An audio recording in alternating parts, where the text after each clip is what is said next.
Bonjour à tous, je suis Johanna Monté, je suis associée au cabinet Epenalo et je suis l'organisatrice de la conférence Francophone Africa Business Summit qui se tiendra à Lagos les 18 et 19 février prochains.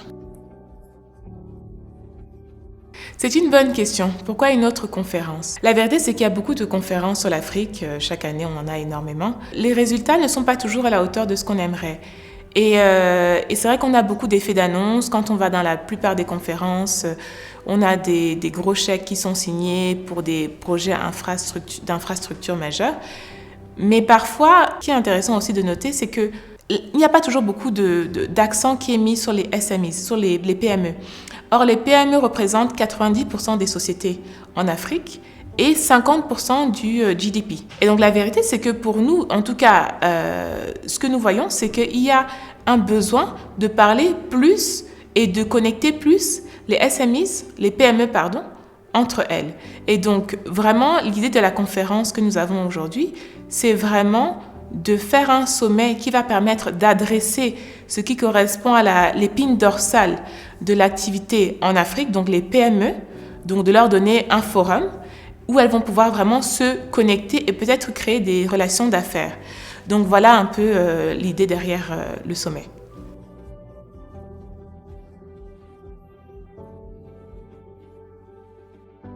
Je pense que le sujet le plus important que nous essayons d'adresser avec FABS, c'est vraiment celui du manque d'information. Si vous voulez, pour illustrer ceci, typiquement, on a souvent des cas dans notre activité où on voit qu'une opportunité intéressante d'investissement va être connue à Paris avant d'être connue à Accra, juste à côté, si vous voulez. Et on dit qu'il n'y a pas de problème, il n'y a rien de mal à cela, mais simplement, on pense vraiment qu'il devrait y avoir des canaux de communication, en tout cas au niveau régional, un peu plus forts pour permettre justement aux acteurs de la région de pouvoir communiquer de sorte à avoir connaissance de ces opportunités et peut-être de collaborer beaucoup plus régulièrement s'ils ont accès à l'information.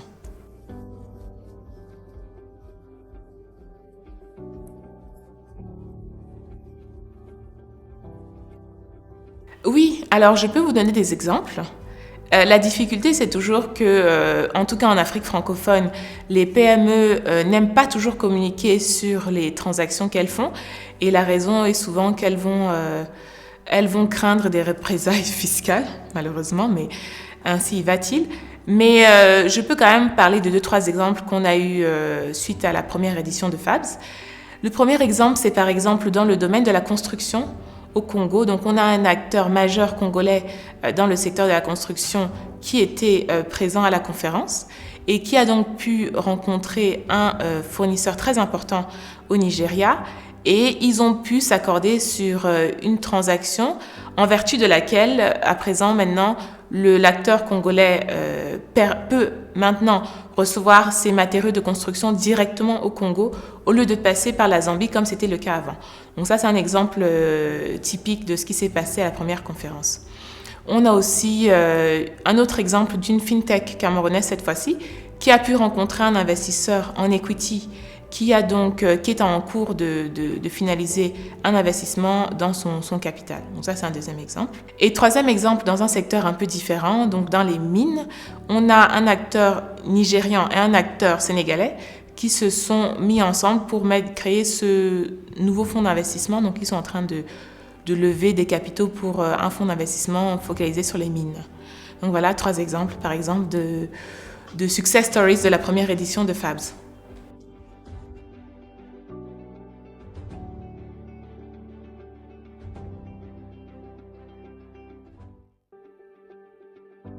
Je vais peut-être répondre en donnant un exemple qui parle de l'édition passée et un exemple qui va parler de ce qui va se passer pour l'édition en 2025. Donc en 2024, par exemple, on a eu des représentants de la Banque centrale des États d'Afrique centrale, donc c'était la BEAC, qui donc couvre 6 pays de la zone.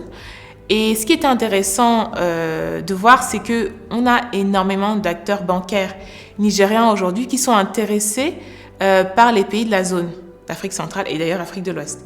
Et donc, ils étaient vraiment intéressés d'entendre finalement les attentes des régulateurs de la zone et justement comment faciliter justement leur entrée sur le marché.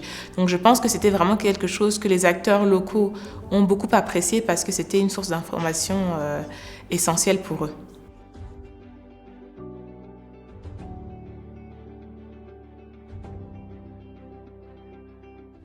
Disons que la différence se situe à deux niveaux. Le premier niveau, c'est la méthode de sélection des invités et des intervenants. Si vous voulez, l'idée, ce n'était pas de faire une énième grande conférence, énormément de personnes. L'idée vraiment, c'était d'avoir un forum qui permettrait aux gens qui ont une intention particulière de faire du business cross-border, de se rencontrer. Et pour ça, on a limité le nombre de participants à 350 maximum. Et ce qui permet, grâce à un programme qu'on a vraiment élaboré avec beaucoup d'attention, de favoriser les échanges entre les intervenants et d'ailleurs les speakers. Mais non seulement ça, mais en plus, si vous voulez, on a un système où vraiment les intervenants et les participants ne viennent que sur invitation. Ce qui veut dire que vraiment, on a un travail de recherche qui est fait en amont pour s'assurer que ceux qui sont invités et ceux qui viennent à la conférence, c'est véritablement des gens qui sont intéressés par le business cross-border. Donc de cette manière-là, on s'assure vraiment que les gens qui sont là viennent pour discuter d'opportunités d'affaires et justement, on leur donne donc le cadre idéal pour ce faire. Ce n'est pas une conférence qui est payante d'ailleurs, ce qui montre bien que grâce au soutien de nos sponsors, on peut vraiment réunir des gens dans un cadre intéressant pour qu'ils parlent vraiment d'opportunités entre eux.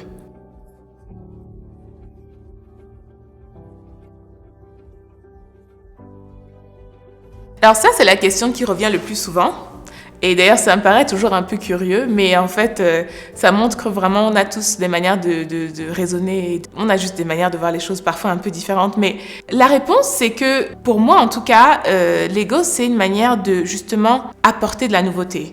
Ce que je veux dire par là, c'est que faire un sommet sur l'Afrique francophone, en Afrique francophone, aurait sans doute moins d'impact parce qu'on a moins à apprendre aux francophones chez eux qu'à apprendre aux anglophones sur les francophones. Vous voyez ce que je veux dire? Donc en fait, l'idée, c'est vraiment d'amener l'information où elle est nécessaire en Afrique anglophone. Ça, c'est la première des choses. La deuxième des choses, c'est que ça oblige un peu les participants, à être intentionnels.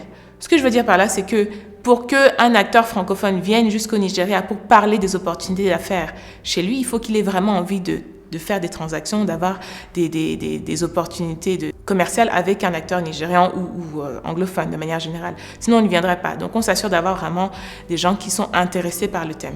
Et dernière des choses, et ça, c'est quelque chose qu'on a vu suite à la dernière édition de FABS, c'est qu'en fait, c'est presque une conférence qui a des vertus d'éducation. Et la raison pour laquelle je dis ça, c'est parce qu'on a eu donc des acteurs gabonais, burkinabés, etc., qui sont venus et en fait, ils ont réalisé qu'il y avait des opportunités de découvrir comment les Nigérians faisaient du business, par exemple, au port ou ailleurs, qui étaient intéressantes. Et donc, ce qu'on a vu à la dernière édition, c'est que certaines personnes ont même allongé leur séjour pour pouvoir justement visiter certaines usines ou bien aller au port ou bien prendre des rendez-vous avec certains acteurs locaux parce qu'en fait, ils se sont rendus compte qu'en fait, c'était une occasion intéressante pour eux de profiter de la conférence pour justement voir ce qui se faisait ailleurs. Donc voilà.